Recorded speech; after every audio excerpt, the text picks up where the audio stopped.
Hey everybody, it's Rob from Flailthroughs. This is Gundam Battle Operation 2, and this is a round I got in the new Johnny Ryden's Gelgoog. I'm in the level 1. It is a 450 raid with space compatibility, but of course, it's usable in either, just has certain extra benefits in space that it will not have here. Got an interesting weapon set. Has a giant bazooka sub-weapon, has the Gelgoog rocket launcher as a primary weapon, which fires 2 shots in a row, which, if you are fighting something without any special protections against build stun, will stun if both hit. And a Gelgoog beam rifle, which stuns on uncharged shots and pierces and stuns on charged ones. So yeah, it's got a good loadout. It also has quick turn, which is weird, I feel, because that I've always kind of figured was a function of the Gelgoog Vertex having both, original Gelgoog shoulders and re-Gelgoog binders on the backpack on nice swivel mounts that would let it, turn quickly.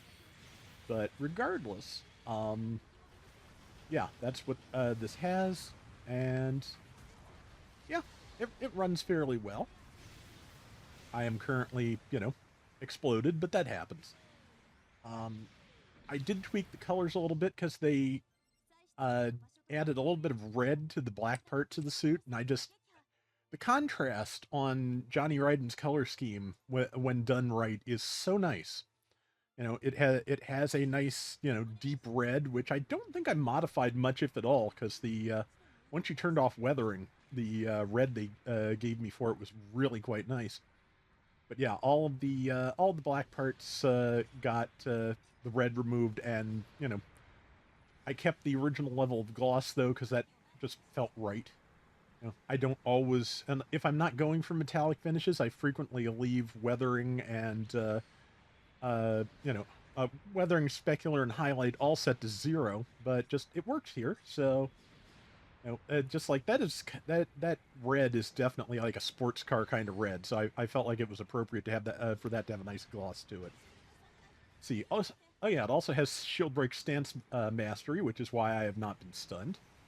Um, Trying to line up a shot on this Shinmatsu Nagasaku. Haven't seen a lot of those lately.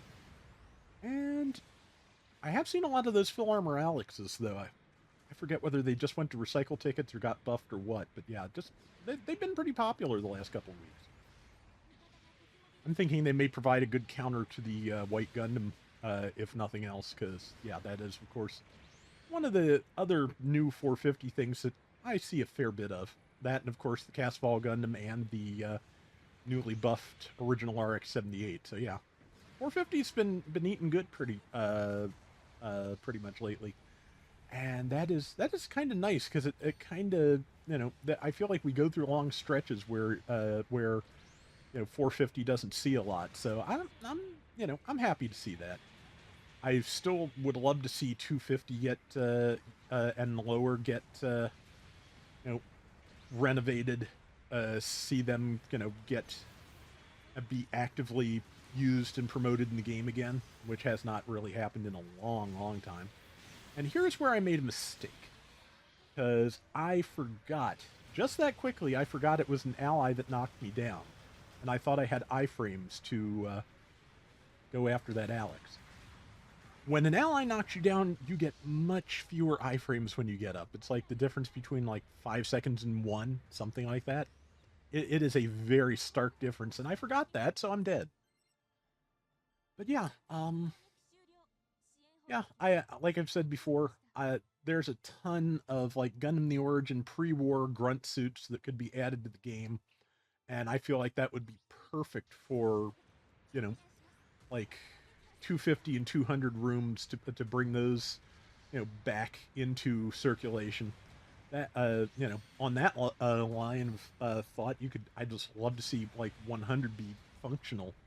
100 has never really been a playable cost in GBO2. The 100 cost is basically there so uh, the lower, so that some of the lower tier suits have the advantage of being at level 2 and getting higher levels of weapons and more equipment slots than the native suits do at 200 or up.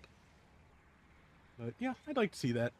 I made an attempt here. I thought maybe, you know, everybody just kind of went away and did not seem to be too interested in that pilot that was heading towards our base. So after I took a couple of shots and nothing happened, and saw nobody else was paying attention anymore, I made the incorrect assumption that someone else had already gotten it. This is not true, and that is going to come back to bite us, unfortunately. But yeah, at the moment we have the lead, and brain, yeah, just brain. Like I said, I think I said before, been a weird hard week. I am I am just having a hard time of it. My brother was not feeling well for a few days there. He's doing starting to do better now. So, oh yeah, and also don't know if it's still in stock, but for during the Amazon Prime Days thing, they got the Mega Constructs Fallout Power Armor set back in, and it was only $20. So I kind of got that for him as a get well gift because yeah, Mega Constructs minifigures are really really nice, and also just yeah, he loves Fallout. Those power armors are cool, and I got a set for myself too because power armors are cool. But yeah, but yeah, as you can see, the base bomb is underway. I am occupied with trying to get this Alex. I hit it once, and yeah, the Alex unfortunately knows what they're doing. You know, good support players know exactly what to expect when a raid is stalking you, and you really shouldn't even try and melee them from the front, which I just did and paid for it. So yeah, looks like 3 and 4. Okay, 3 and 4 did manage to defuse, but yeah, just that means 2 people were out of commission while we were all trying to fight. So I forgot that the bomb didn't go off. But yeah, the bomb, the bomb being a problem was kind of like the beginning of where the tide turned in the favor of the enemy team, which is a shame, but happens.